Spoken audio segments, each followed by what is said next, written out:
Assalamualaikum warahmatullahi wabarakatuh. Perkenalkan, saya Kiki Intan Zulfadila dengan nomor induk mahasiswa 2020-13065.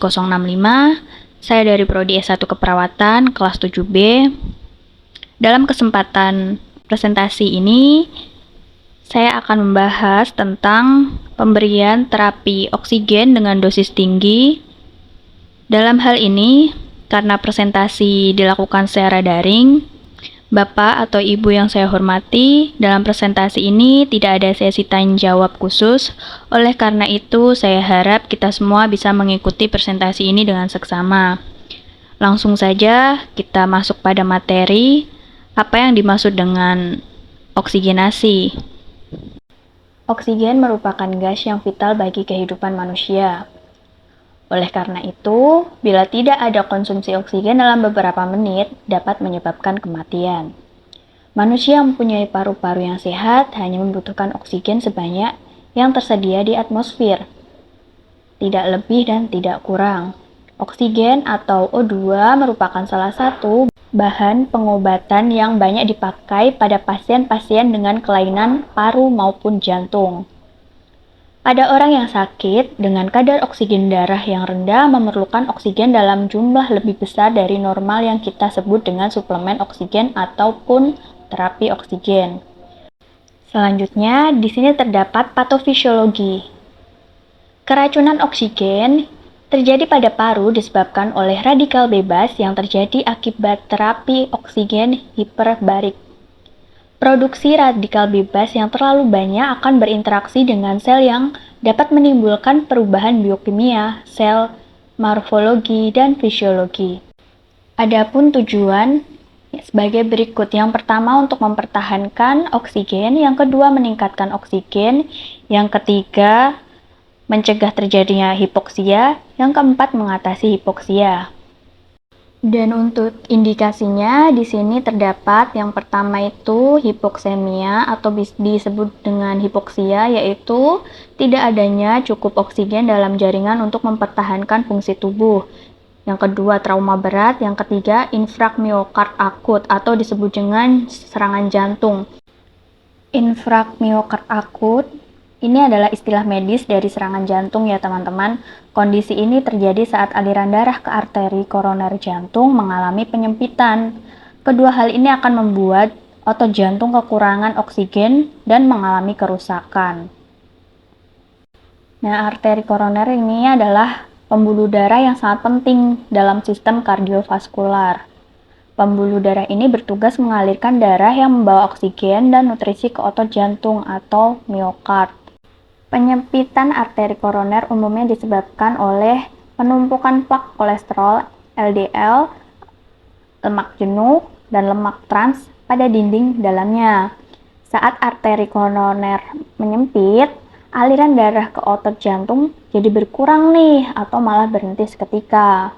Nah, hal ini menyebabkan otot jantung kekurangan pasokan oksigen yang dibutuhkan untuk bisa berfungsi. Jika ini terjadi dalam waktu lama, akan terjadi kerusakan permanen pada otot jantung. Nah, selanjutnya yang keempat itu ada shock, dan yang terakhir ada sesak nafas, keracunan gas karbon dioksida, pasca anestesi, dan keadaan-keadaan akut yang diduga terjadi hipoksemia. Oke, selanjutnya kita akan mempersiapkan alat. Yang pertama itu tabung oksigen, yang kedua nasa kanul, yang ketiga plester, yang keempat gunting plester, yang kelima cotton bud. Dan untuk prosedur tindakannya itu yang pertama mengkaji data-data mengenai kekurangan oksigen seperti sesak napas, napas cuping hidung, penggunaan otot pernafasan tambahan, takikardi, gelisah, bimbang, dan sianosis. Yang kedua, perawat mencuci tangan. Yang ketiga, memakai sarung tangan. Selanjutnya adalah macam-macam bentuk masker oksigenasi nih. Yang pertama ada nasa kanul, yang kedua NRBM max non rebreathing, yang ketiga ada simple max. Nanti untuk penjelasannya masing-masing tersebut dijelaskan pada video yang saya lampirkan, bisa disimak dengan seksama. Selanjutnya, dosis pemberian oksigenasi. Sebagai berikut cara pemberiannya.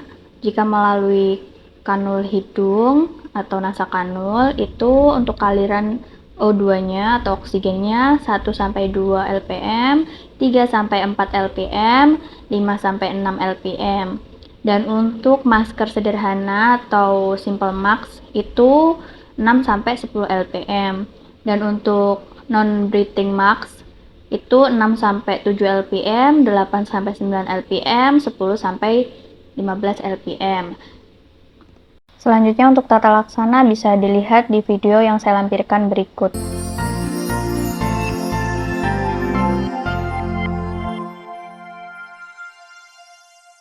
Kita ingin memasang atau memberikan oksigen kepada pasien.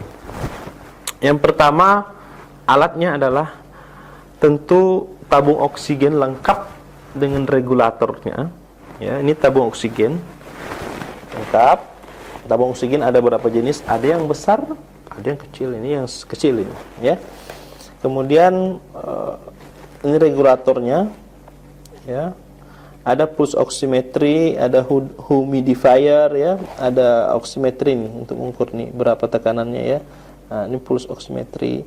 Kemudian humidifier, ya.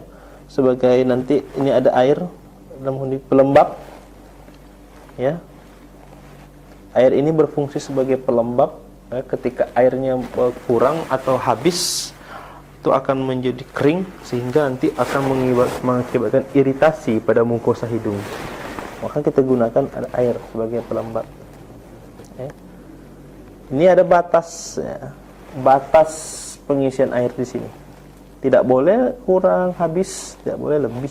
Ini ada batasnya sudah ditentukan sehingga nanti dia akan bergelembung di situ, ya.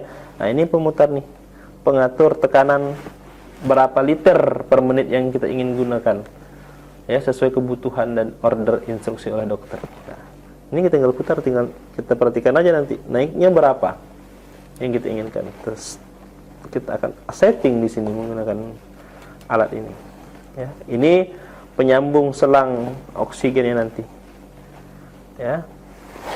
Mungkin itu yang paling penting diperhatikan, kelengkapan alat-alat ini. Yang kedua, tentu kita harus memiliki alat-alat oksigennya sendiri, ya. Yang pertama yang saya katakan dari awal tadi, ini yang disebut dengan nasal kanul, ya. Nih, nasal kanul. Nasal kanul ini dia hanya memiliki tube atau ujung selang kurang lebih 1-2 cm untuk memasuk ke dalam kiri kanan lubang hidung, ya. Dia cukup simple, arusnya rendah, ya. Oksigen ini, nasal kanul ini dia hanya bisa digunakan 3-6 liter per menit. Ada referensi, beberapa referensi 1-6 liter per menit. Nah, kalau nasal kanul, ya. Karena kenapa? Karena kadar oksigennya ini hanya yang masuk hanya 20-44%, ya. Kekuatan dia memberikan bantuan oksigenasi ke dalam tubuh manusia itu 22-44%. Nah, frekuensi pemberian berapa? 1-6 liter per menit untuk nasal kanul. Yang kedua ada disebut dengan face mask atau simple mask, ya, tanpa kantong reservoir. Nah, ini alat seperti ini, masker wajah. Nah, simple, masker simple, face mask, nah, tapi tanpa kantong, ya. Ini digunakan sebanyak 6-8 liter per menit. Nah, tadi nasal kanul 1-6, sekarang ini 6-8 liter per menit, ya. Face mask, ini alat kita. Berapa kadar oksigen yang bisa diperuntukkan oleh ini? 40%-60% bisa membantu masukkan kadar oksigen ke dalam tubuh ini, ya. Berarti ini hanya 6-8 liter per menit penggunaan face mask atau simple mask. Oke. Yang ketiga, ini disebut dengan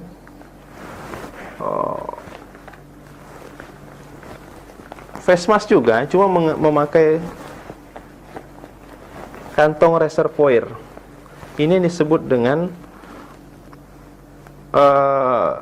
non-rebreathing mask, ya, non-rebreathing mask. Bedanya ini ada katup di samping sini. Ini ada katup juga di dalam. Non-rebreathing mask artinya dia tidak ada sirkulasi, dalam ini. Tidak ya. Non-rebreathing mask. Ini namanya kantung reservoir, tempat masuknya oksigen, dia akan tertampung di sini. Ya. Oksigen yang masuk dari tabung akan masuk ke sini, kemudian akan dihisap oleh pasien. Kemudian pasien ekspirasi, dia akan langsung keluar. Dia tidak bercampur dengan oksigen dan karbon dioksida, O2 dan CO2 tidak bercampur. Itu jika menggunakan non-rebreathing mask. Jadi ini lebih maksimal penggunaannya.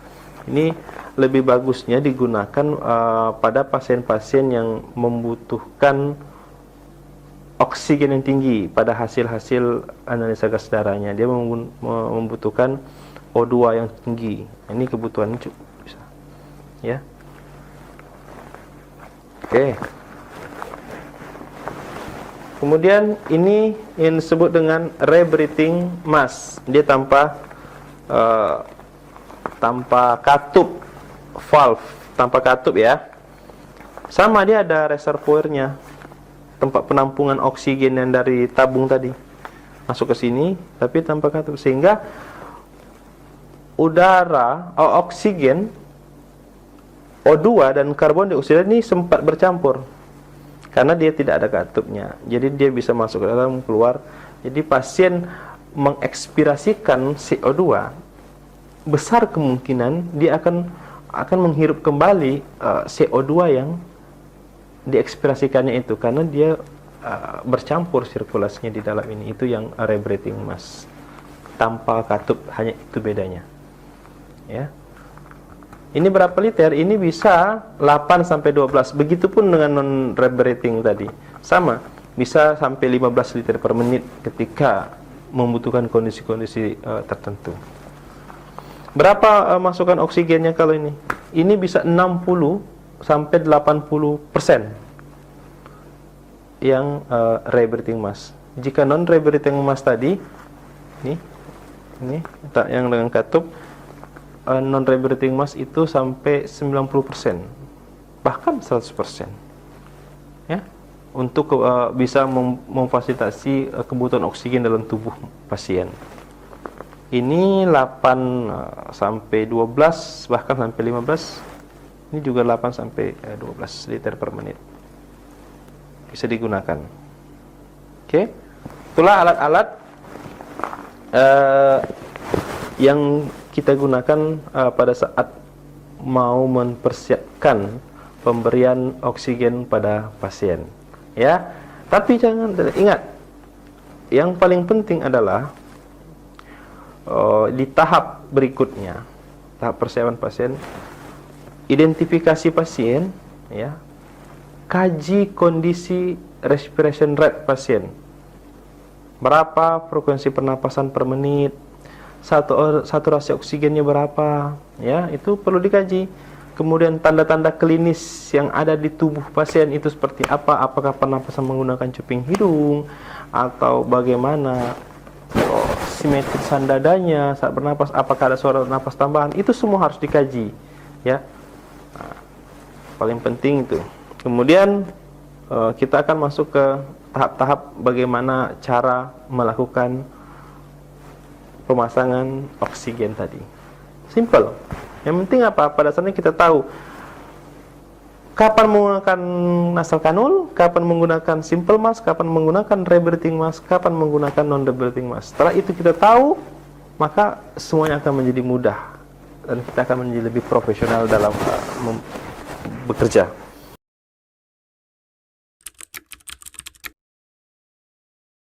Oke, kita lanjut untuk cara bagaimana memasang ini oksigen. Kita mulai dari nasal kanul, ya. Tentu kita sebelum ini harus mencuci tangan, ya. Mencuci tangan dengan 7 langkah yang benar. Saya katakan, anggaplah saya sudah mencuci tangan. Kemudian kita memakai handscoon. Ya, pakai handscoon, jangan lupa, karena pasien-pasien dengan kondisi sesak itu kita harus memiliki antisipasi yang tinggi. Bisa saja ada penyakit infeksi pernapasan di sana, bisa menularkan kepada kita. Jadi kita lebih baik perlindungan diri, ya, pakai handscoon. Kemudian ini sudah pastikan tidak ada masalah, dia berjalan dengan baik, airnya ada. Kemudian ini kita sambungkan, ya, kita hubungkan.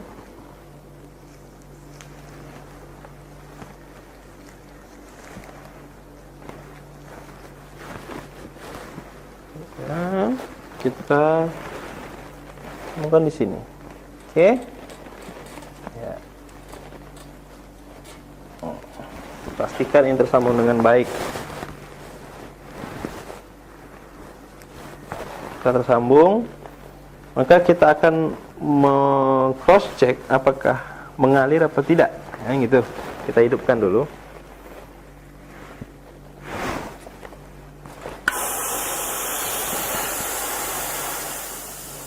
Ya, maka kita putar.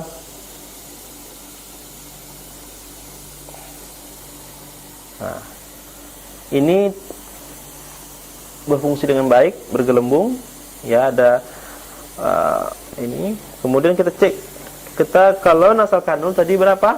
1 sampai 6 liter. Nah, kita gunakanlah, katakanlah kita menggunakan 3 liter, ya, berarti kita naikkan di sini di angka di garis yang ketiga, berarti 3 liter per menit.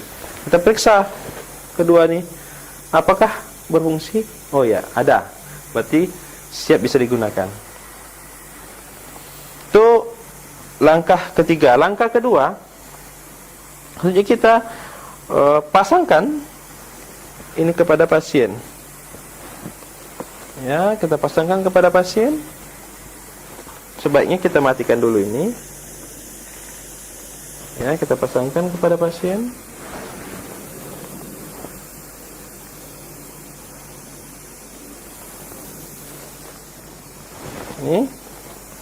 Ini perhatikan, kedua ini akan kita masukkan ke dalam lubang hidung. Kedua, ya, kedua ini kita masukkan lubang hidung. Tetap pertahankan komunikasi. Nah, masukkan.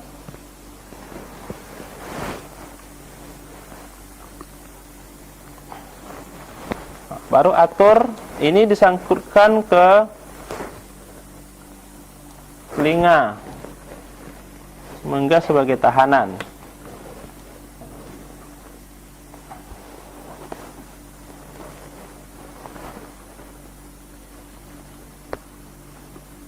Oke.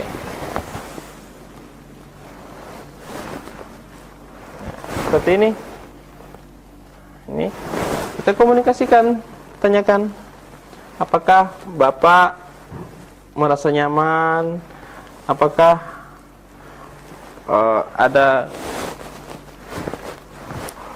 alergi, merasa kurang nyaman, gatal, atau merasa perih ketika ada oksigen? Tanyakan, ya. Ini. Kemudian kalau cara mengikatnya cukup seperti ini. Setelah kita masukkan, kan kita tahan di belakang kepalanya, ya, seperti ini. Boleh kalau mau difiksasi agar tidak bergerak di sini, kiri kanan di pipi, ya, kecil aja plaster, ini perfect, boleh difiksasi. Kalau mau, ketika ada teknik masang ini, pasien merasa terganggu, ada selang oksigen di bawah kepala, kita boleh merubah seperti ini. Kita tarik ininya, tarik sedikit ininya, pengatur. Oke. Ini kita lengketkan ke, ya, ini seperti ini tadi, seperti ini kita masukkan. Ya, ini kita tarik keduanya, lengket di hidung, di telinga maksudnya. Nah, kita di telinga, setelah telinga kita akan dorong ini. Nah, di bawah dagu pasien.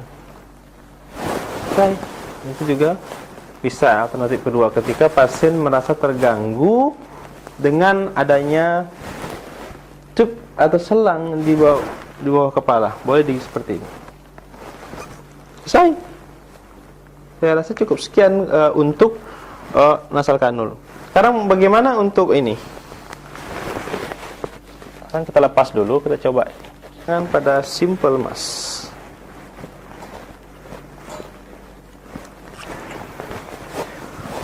Saudara-saudara, pada prinsipnya pemasangannya semua sama, baik simple mask, non-rebreathing mask maupun rebreathing mask. Yang berbeda hanya tekanan oksigennya aja yang kita berikan di sini, berapa liter. Ingat, ini diberikan dari berapa? 6 sampai 8 liter. Tidak boleh lebih dan tidak boleh kurang dari segitu. Ketika kita mau memberikannya di bawah 6 liter, ya kita ganti alatnya menggunakan nasal kanul. Ketika kita ingin memberikan lebih dari 8 liter, kita ganti alatnya menggunakan rebreathing atau non-rebreathing mask. Seperti itu ya. Nah, caranya masang ini. Nah, ini ada nih. Ini tali. Cukup panjang. Kita sambungkan ke tabung oksigen. Sama. Prinsipnya sama. Menyambungkan. Disambungkan. Oke. Kita atur juga sama. Nah, kalau ini tadi kita berikan sekitar 6 sampai 8. Nah, itu ini 8. Nah, 7 liter per menit. Karena di garis ke-7. Kita raba sini, apakah terasa? Ya, terasa ada aliran O2. Ya, makanya kemudian kita pasangkan ke pasien. Pasangkan ke pasien.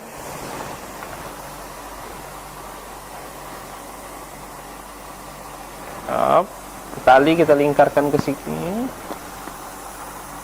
Kayak ini dipasangkan ke pasien.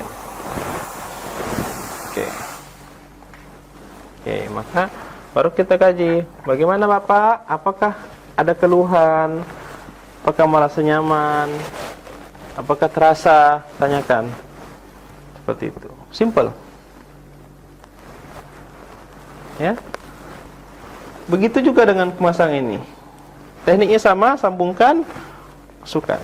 Yang berbeda hanya berapa liter per menit kita ingin berikan sesuai dengan alat yang digunakan.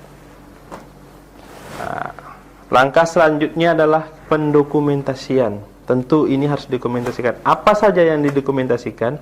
Yang pertama adalah alat kita tulis di catatan rekam medik pasien. Yang pertama, alat yang digunakan adalah nasal kanul misalnya, atau simple mask. Kemudian pemberian dilakukan dimulai pada jam tanggal sekian, diberikan sebanyak berapa liter per menit. Nah, seperti itu. Harus jelas kita memberikan catatan pendokumentasian pada rekam medik pasien. Ya, oke. Sekarang pasien merasa tenang, istirahat dan nyaman sesuai dengan yang kita inginkan. Sekian presentasi saya hari ini. Jika ada kurangnya saya mohon maaf sebesar-besarnya. Semoga apa yang saya sampaikan berguna untuk diri saya sendiri dan banyak orang pada khususnya. Cuci tangan sampai bersih. Cukup sekian dan terima kasih. Jangan lupa subscribe ya teman-teman.